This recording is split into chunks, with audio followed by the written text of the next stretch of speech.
Hello everyone, स्वागत है आपका जी एक नए फैक्ट के साथ। तो आज का हमारा फैक्ट रहेगा कि बुद्ध चरित्र, जो कि बौद्ध धर्म की एक बहुत ही फेमस पुस्तक है, उसके बारे में हम आज पढ़ेंगे।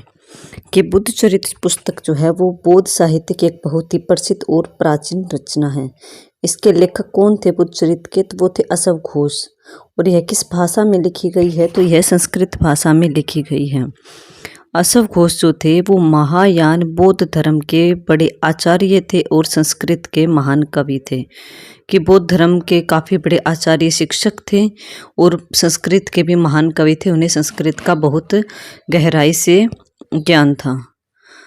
वे कुषाण वंश के राजा कनिष्क के समय में हुए थे। तो ये पूछा जाता है कि अशोक घोष किसके दरबार में थे? तो कुषाण वंश के राजा कनिष्क के दरबार में थे। कब? टाइम कितना है? प्रथम द्वितीय शताब्दी ईस्वी में। और ये बुद्ध चरित्र है, इसकी शैली कौन सी और भाषा कौन सी है? तो यह संस्कृत में लिखा हुआ एक महाकाव्य है। इसमें संस्कृत की काव्यात्मक और गद्यात्मक शैली दोनों का सुंदर विवरण है। मतलब ये थ्योरी के रूप में भी लिखा है और ये कविता के रूप में, काव्य के रूप में भी और गद्य के रूप में, दोनों मिक्स मैच है। इसके कारण जो ये दोनों का मिश्रण अच्छा बना हुआ है और पढ़ने में काफ़ी अच्छी पुस्तक है।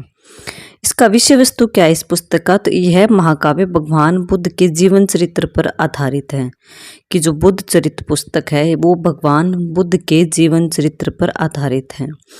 इसमें बुद्ध के जन्म से लेकर कब उनका जन्म हुआ, उनकी युवावस्था, उनके गृह त्याग का घटना जिसको कि महाभिनिष्क्रमण भी बोला जाता है, उनके ज्ञान प्राप्त करना, उनका धर्म चक्र परिवर्तन करना और उनके उपदेशों तक का वर्णन इसमें टोटली दिया गया है। मूल ग्रंथ में 28 सर्ग मतलब अध्याय थे, लेकिन आज केवल 14 अध्याय ही हमें उपलब्ध हो पाते। मतलब जो इसका स्टार्टिंग में जब बुद्ध चरित्र ने अशोक घोष ने इस पुस्तक को लिखा था बुद्ध चरित्र को, तब इसमें कितने अध्याय थे? 28। लेकिन अब इसमें 14 ही जो है पूरी तरह से पढ़ने के योग्य अवेलेबल बचे हुए हैं।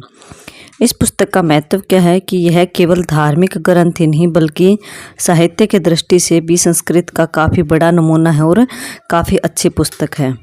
इसमें महात्मा बुद्ध के जीवन को बहुत ही काव्यात्मक, प्रेरणादायक और आदर्श रूप में दिखाया गया है, प्रस्तुत किया गया है।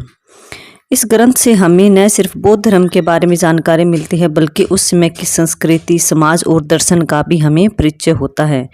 कि बौद्ध धर्म के बारे में महात्मा बुद्ध के जीवन से रिलेटेड बातों का तो पता ही चलता है, साथ में उस समय समाज कैसा था, संस्कृति कैसी थी, इसका भी हमें पता चलता है।